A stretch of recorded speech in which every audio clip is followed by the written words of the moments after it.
Welcome to Sales Talk for CEOs. I'm glad you're here.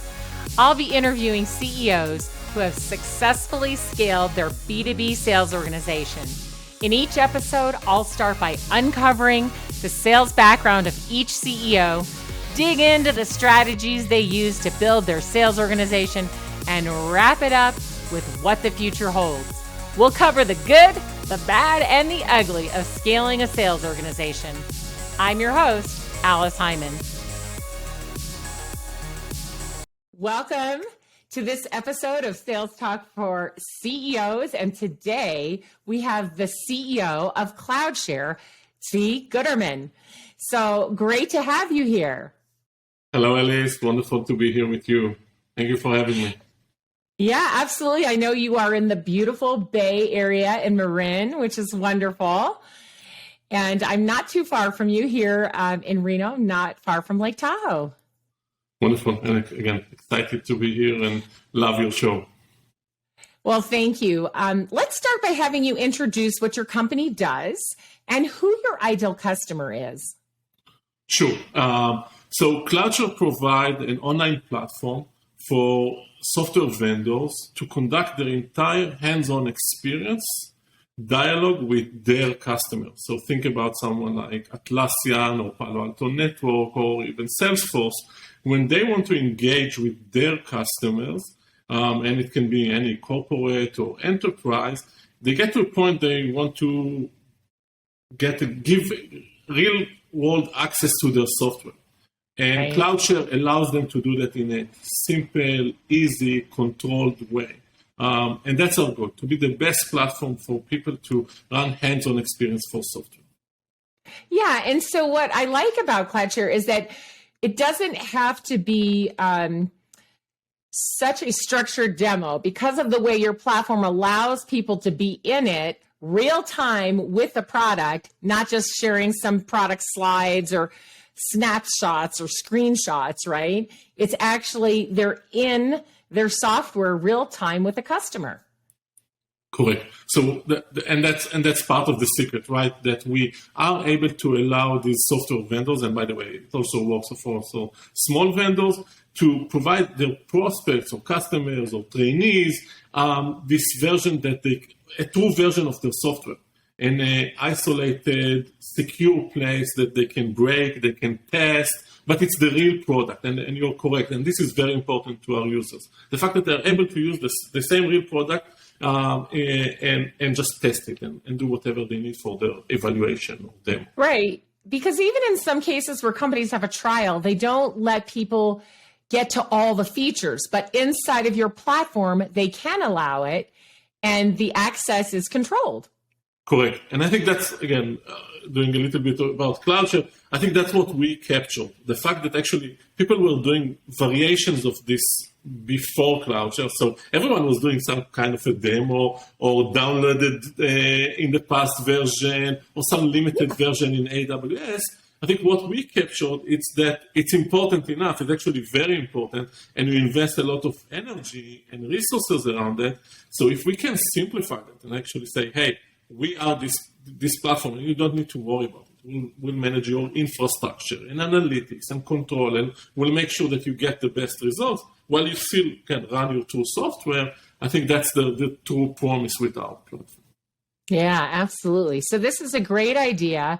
And you started back in 2007 with this idea. So tell us about what were you doing right before you founded this company, and how is it that you came to start this company?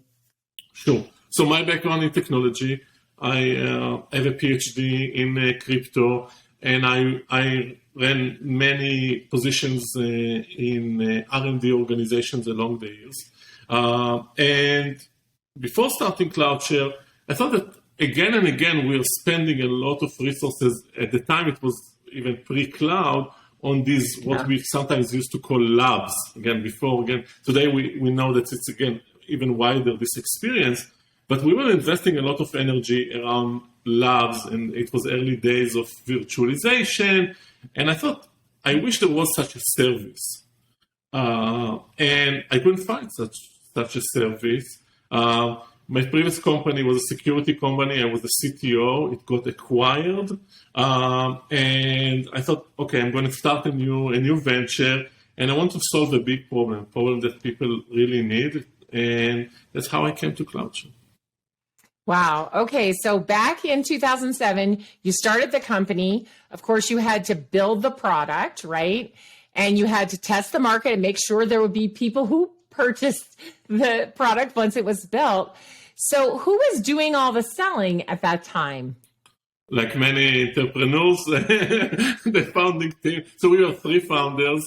And again, 2 of us. So one of us was doing the technology. Our CTO was building the early product. And the 2 of us, me and the VP of product at the time, we were talking with customers, with prospects, and actually initially, which I think is very true for many cases, getting this initial feedback, right? You want to, hey, you want to run ideas, you want to bounce by people. You're getting a lot of valuable feedback. I think in the first year we met over 300 different executives, mostly in the States, and we were running it by then. And at some point you get to enough validation that someone is saying, wow, it's painful. It's not only painful, I need that. I want to be in your early access. I'm ready to pay. And that's a beginning of a nice music. And then you even start testing prices, right? You start qualifying, okay, how much can we charge? And it was nice for me that the validation at that point was very strong to the point that it was clear that even with smaller customers, it will be easy to get to, so this is a B2B play, to get to 5-digit, even 6-digit very quickly. And it was clear that the potential with the large software vendors of the world is actually 7-digit deals, okay, over $1 million. And I thought, okay, that's a wonderful market. We also got other indications. We found, which I think, again, if we talk about entrepreneurs, we found many companies that developed some toy solution instead. So you come to someone and say, hey, I have an idea. They say, yes, you know what, it was so painful that actually our IT department developed some beta version or minimal version that is actually helping us do that. It has a lot of limitations because we could only invest 2 people. We wish it could do more. And said, wow, that's an aha moment that you say, wow, I'm in the right direction. And that's what happened to us. And some of them actually even got even further to say, ready to pay. Some of them actually even suggested to us to invest in the company, which was a good indication. Wow. Yeah. So it obviously was very needed and people were ready for it. So the founder-led selling was working. But what's great about it, as with all founder-led selling, is since you're the one doing the sales, you can hear all the feedback and all the other ideas that people have and incorporate what is going to work for you. All right. So in every founder's life, there comes a time when they just can't do everything anymore because it's too much. So where was the point where you decided we should start to build a sales organization so that we can better meet our customers' needs and we can start to scale? For us, it happened actually quite quickly. After the first 2 quarters, we were getting to the 10 customers, and it was clear that we have, it wasn't a product market fit, but it was clear to us that we are in the right direction. We also got nice funding by some of the best VCs in the world, like Sequoia Capital. And I moved actually to the Bay Area, so I'm originally from Israel. And it was time to hire. And that's what we did. We found the first executive in the Bay Area. We decided to focus on the Bay Area and build a sales organization and a marketing organization in the States, and later on the entire customer journey in the Bay Area. So 2 quarters, and the short version is 2 quarters in, and not far before we actually had a running product. So it was all, as usual, all running in parallel. Nice. Now you've done this before. You had built and sold a company before, so you knew what it would take to build up a sales team and a sales organization that could meet the customer's needs and give them an exceptional experience. So having that was probably helpful to you in building your sales team this time. So what did you do? Because you went out fairly quickly to find salespeople. What did you do to find the right people, and how did that happen? Sure. So a few things. One, and I think it's also very, very relevant for this podcast. One of my lessons from my previous company. So my background is mainly technology. But I remember, again, this shift from technology to the business side for me. I remember some of my early sales meeting in my previous company as a CTO coming with the best technology. So we believed to a huge enterprise in the States, meeting a CIO or a CISO at the time. It was a security company. And I remember we pitching and we talk about how great the technology, and we knew also that it's a pain for the customer. And then they said something like, "Oh, do you have integration with vendor A?" And we said, "No, we don't have an integration with that vendor. We have the best solution." And the guy was saying, "Hey, hear me. I'm not going to integrate another small product in my..." And I remember these lessons, again, talking about this journey, these critical lessons that you may have the best technology, but nothing beats hearing the prospect and the potential customer, understanding what's important for them. And it happened to me a few times till I had to. So one, it was, okay, do you have integration? Then there was another, I remember like going to one of the largest insurance companies in the States and with this amazing security product. And the same story came again. And the guy was saying, "Oh, how about your analytics?" And I said, "We don't have your analytics yet, but it's the best security solution. Let me prove it to you." And the guy said, "Come back when you have some analytics." Yeah, come back when you have it.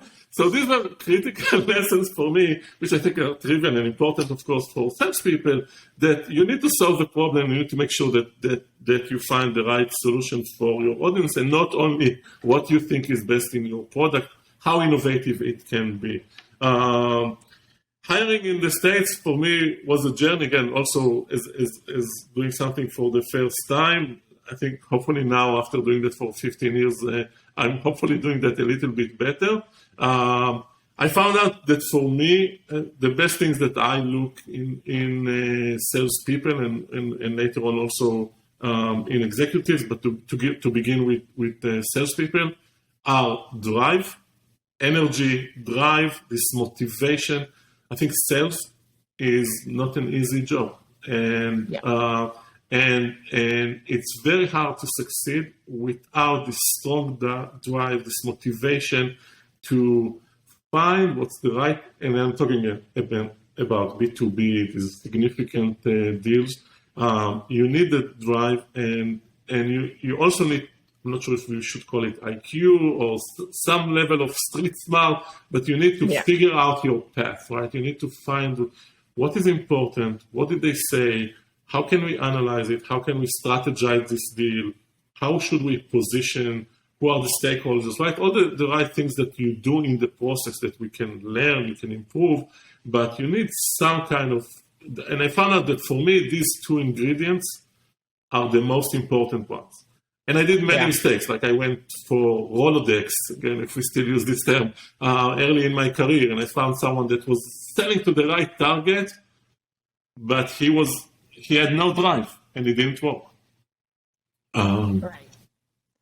So that drive is really important, and especially when you're joining a startup, because everything isn't perfect, as we all know, when it's a startup, right? And even though, the technology piece is something you specialize in, I'm sure you were still improving things during those early years when you were also selling. So what did you do to help your first salespeople be successful in the marketplace and bring on the first CloudShare customers? Sure. So a few things. One you touched, I think, in another wonderful point, that definitely your first hires in a technology startup need to be ready for this unstructured new territory, right? Sometimes you, in CloudShare, somewhat define a new category. Sometimes startups are just another firewall that are more alike. But in our case, it wasn't still somewhat a new category. Right. And definitely there is very little infrastructure to support. So there was no product marketing, there was hardly any collateral. Pricing was very early. It was kind of, here's a great product. We think that we can charge like that. We're still flexible. If you give us 5 digits, which makes sense, we'll cut a deal with you. And you need people that do well. It's in such atmosphere. And I think that's another good point that you mentioned, that you need to make sure that the people adapt and are ready to work with this instability. I think that the reward is clearly that they can get compensated very well. The upside for them is enormous, right? You join early, you can take a very significant role, and some of the people that join early with CloudShare, I think they got a very nice reward out of it, which I think is great. Yeah. So you found the right people, and you were managing them and making it possible for them to be successful. And how fast did it grow at the beginning? Did you start hiring more salespeople and go out and find a sales leader? What did that look like as you were growing? It was growing, but one of the mistakes I did early on that we actually were lucky. Too lucky in a way, and it was, again, another dimension for mistakes, at least for me. It was going too fast, or it was going great, and we were doing like 4x year over year, and I didn't realize that I actually didn't build enough support. I didn't realize 2 mistakes, maybe I should mention. One, we didn't build a strong enough marketing organization, because it was a new market. We were very innovative. So the early deals were based on our network, our investor network, and in parallel, we should have created a very nice marketing organization, which we didn't. We did some early marketing, but this was not healthy. The other part that I learned the hard way is that actually we did very well on the first hires. So I thought to myself, okay, you just the first salesperson can do $1.5 million ARR. The second can do the same, maybe, and they can even some of them were doing even more than quota. And I didn't bake in, again, things that are trivial, and you learn the hard way that you need some redundancy. Not everyone's successful. So the second or third year of sales were actually more painful as we were learning them. And so we did like the second year we did 4 times the first year. Then we did only 2x, which was still great, but we actually were aiming to do 3x, so that was disappointing. Very quickly we were trying to bring leadership, and I think for me, and that's my view, you always try to run as fast as you can, right? And I'm a big believer that I will always try to hire the best people, the best leaders. Usually, I think they're much better than me, definitely in the vertical. So all of the sales leaders that work with me know much better than I do sales. And if it's not the case, we're in trouble, right? And that's what I'm doing till today with our Chief Revenue Officer. Yeah, so you made the mistake that a lot of CEOs make. You say, well, if one sales rep can do 1 million, 10 sales reps can do 10 million, right? Exactly. Right. But you have to remember the early days, right? Especially when the founder's still helping a lot and involved in those sales, it's easier, right? They come by a little bit easier. And then as you move out to scale, it becomes harder and harder, especially if you don't have that marketing machine really out there, with generating demand and helping the salespeople get conversations and helping everyone you want to sell to know who you are and that you exist, right? So we can sometimes make it harder for our salespeople when we don't have all of that support in place. But you did get past that, which is awesome. And what point did you hire someone else to manage sales so that you could focus more on the strategy of sales and, of course, on all of your other responsibilities as a CEO, where did you bring a sales leader in? Very quickly after that. So the second year, we already brought someone to manage the entire sales organization. So I think at the time we had 3 or 4 people in the sales organization, and we already hired an executive. Yeah. So I think that's a point that a lot of CEOs do struggle with as well. It takes a couple times sometimes to get it right and get the right sales manager in. But you did get somebody good in, and then did that person end up helping you grow the team to where it is today? And what other structures did you put in place so that you could get the tremendous sales that you have that took you where you are today? So I wish it was the same person that it was successful. And so unfortunately, and I think it's true for many, many times, it's not the same person that can take the lead throughout the different stages and where we are today. That again, CloudShare is doing tens of millions in revenues. So it was a journey, and unfortunately, some of them were unable to grow with the pace of the company, and we had to separate our way.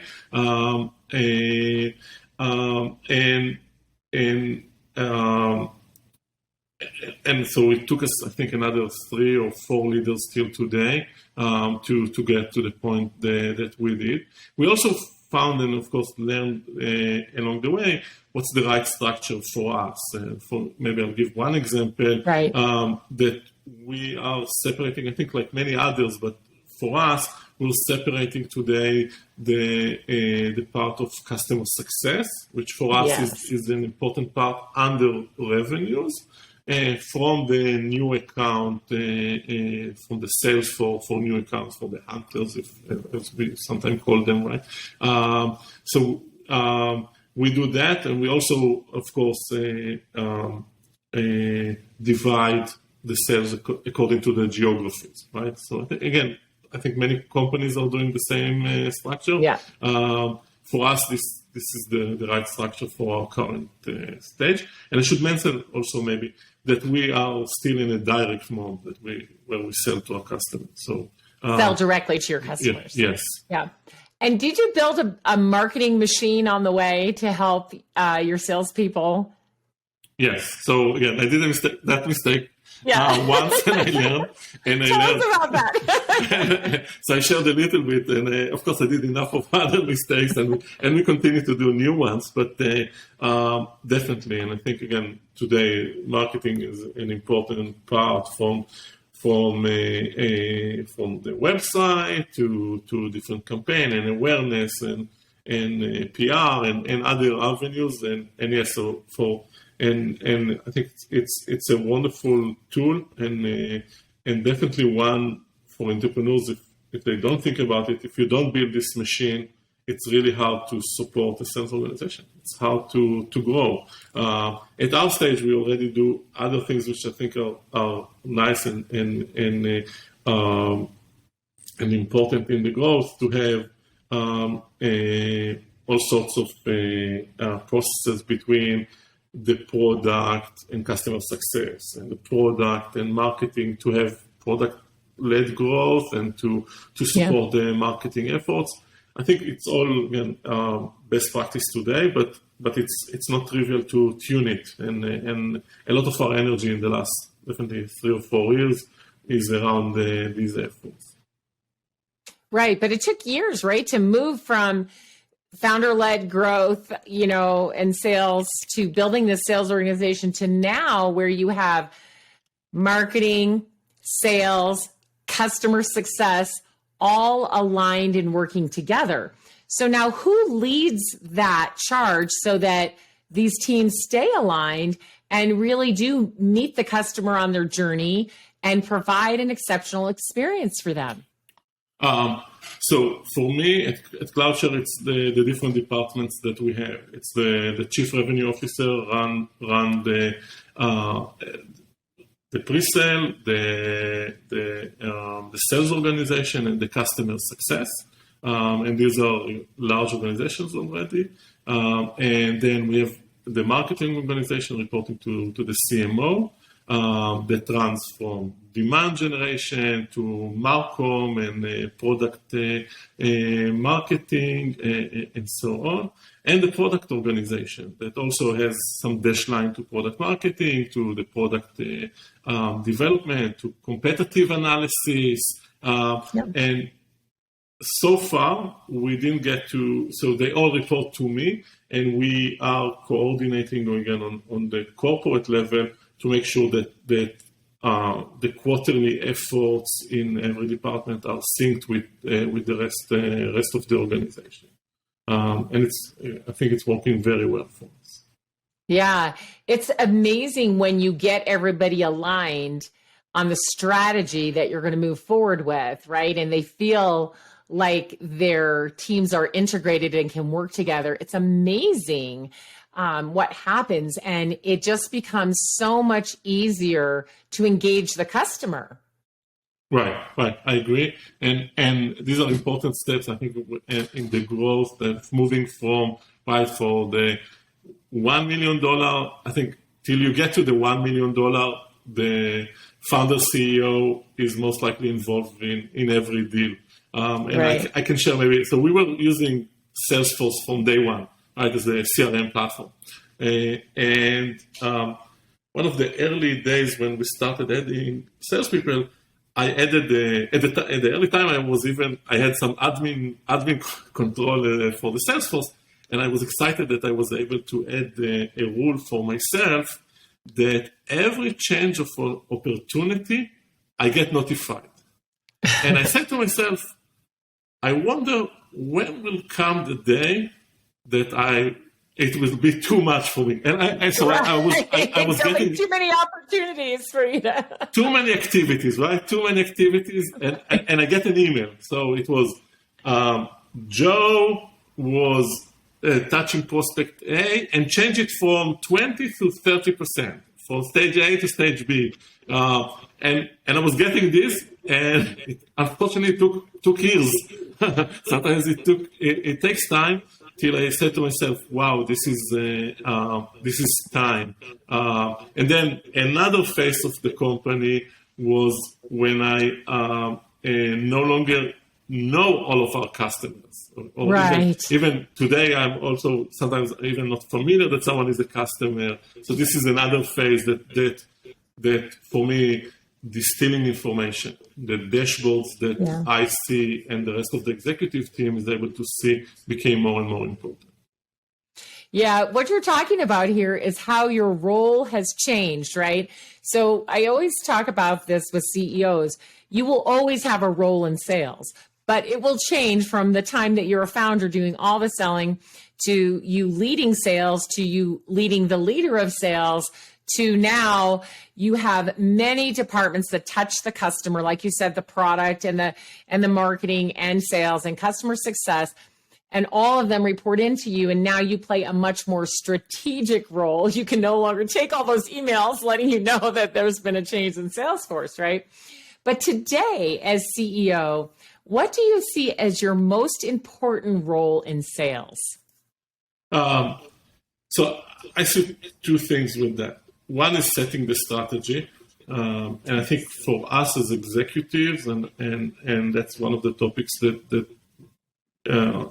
on my desk most of the time, is setting the strategy for the long term, of course, mid-term, yearly, and quarterly. And my focus is on the yearly and the quarterly, which I think are super important for the sales organization, right? And I always, to share something, I think some of the struggle is you want to be ambitious, but you also want to be reasonable, right? So can we do 2x this year? Or should we also only do, and you want to set people for success, right? I'm big, again, one of my lessons, again, talking about salespeople is I'm big on rewarding. I think, again, I love rewarding my team. I love paying. And I say, when I interview people, I say, and ask the team. Like we have enough proof already for years that I'm big on that. And I think it's great, right? You can make a lot of money. Sales is a hard work, and reward is important. So you want this balance, and You want a simple comp plan. And I did that mistake, right? I have PhD in math, and I did this mistake that you need to solve partial differential equations in order to find your compensation. I didn't go and exaggerating, but I made it too complex and there was a lot of logic behind it, but I think simplicity is important. Right. I always say the salesperson should be able to figure out on one hand what their commission is going to be. If it takes two, that's too complicated. Sure. So back to your question, I think strategy is important. The second one is HR, and I'm very involved in how we can identify bottlenecks and continue the growth of our organization. What's the next hire, and when we start doing something in a different way because we got to enough maturity that will allow us to grow faster on that side. Whether it's again, talking about maybe later stages of companies, moving the legal to internal console within the company, again, supporting the sales organization, or adapting different tools for compensation or for contracts or whatever. Yeah, that's important. And what role do you play with the customers in order to help your salespeople win? In terms of course, not closing deals, but letting the salespeople position you properly within strategic accounts or really big companies that are considering buying from you. How do you leverage that? How do you train your salespeople to use you properly in specific deals that they're doing? Sure. So I see few elements to that. One of the key things that in our strategy, and we keep talking about it almost every sales kickoff and sales meeting, is that with the CloudShare platform, we help these software vendors run their experience in a better way. And it's to the level that we measure success not only by revenues. Actually, for me, revenue is a secondary item. We measure by it's important measure, but we measure how many hours of experience our customers are enjoying our platform. Because I'm a true believer that that's the value that we bring. So when we discuss, we just had an account review today, internal account review of one of our strategic accounts, and I was able to join. And the first question I always ask, it's not clear to me that what's the picture here? What's the true business value that we bring in the experience? How do we help the prospect? Is it clear? Is it clear to everyone, to us and to the business owner on the other side? So and we even got to a point where sometimes we gave more discount in order to get more experienced hours. And I tell to my team, let's do that because it may be the right thing. And we are not here for the short term. We are building a market. If we do that in the right term, it will reward us. And our churn numbers are amazing. Our NPS is great, and we get more value with customers. So back to your question on my role supporting the sales team. First is setting this strategy. So it's important for us to set it on and say, here's the value that we bring. And I also feel as a technical entrepreneur coming from the technology, that's my strong message. That's what I bring to the table, and it's very important to me. Then the second part is I'm here to support the team as needed, of course, with the limitation of my time. But I'm trying to run the organization and push everyone and say, hopefully my ego is very minimal, so I'm here for you. If you need sometimes, again, it's a strategic multi-million-dollar deal for a long commitment, and the customer wants to see the face of the company, understand my strategy, my long-term vision, and I'm there to support.